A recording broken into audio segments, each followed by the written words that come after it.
সুন্দর। দেখো কাবলা কতটা ভারী লেছি। খাল এই সপ্তাহ আছে রোদ আছে খালকে কিন্তু আমি ছুটি দিলাম, ছুটি দিয়ে আপনারা দেখাইম।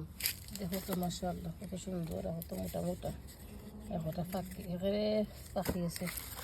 দেখো এখানে গাছও তো জোতা রয়েছে। এটা ছুটি বানিয়ে আপনারা দেখাইম কিনা বানাই এরা। এখন তো আমি সরু তেল গরম করিয়া রসুন দিয়ে দিলাম।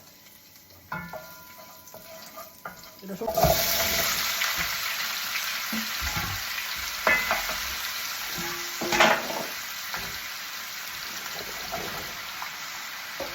লাগে যতটা বাড়িটা উঠে যায়।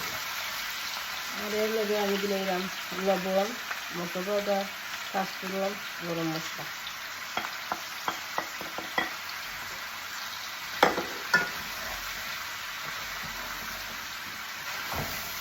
হালকা করে নাড়াচাড়া করিয়া আর একটা পুরা গ্যাসও আমি দিয়ে রাখি দেবো। তার আলাদা দিলে দিয়েছি। আমি রইদ দিব, ঠেত লইয়া আপনারা দেখাই বলে। এখন দেখো আমি দুইটা ঠের মাঝে আর কি দিয়া গাড়ি করে ইচ্ছে শুকাই এলে তা পাতলা হয়ে যাব। আর বেশি পাতলা করে দিলে আমার খাওয়া যায় না।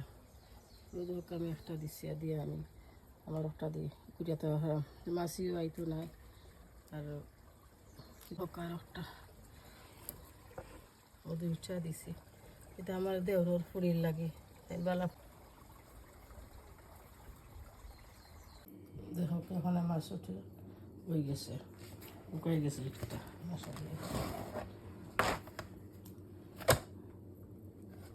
উকাই গেছে। একটা উকাইছে না, এটা আরও একদিন দুদিন লাগবে, বেশি বার হয়ে গেছে। ওটা সুন্দর দেশের লাগানো হয়েছে। ভালো লাগে লাইক এবং শেয়ার করবা। আসলে এখন আমি দেখছি। আসসালামু আলাইকুম।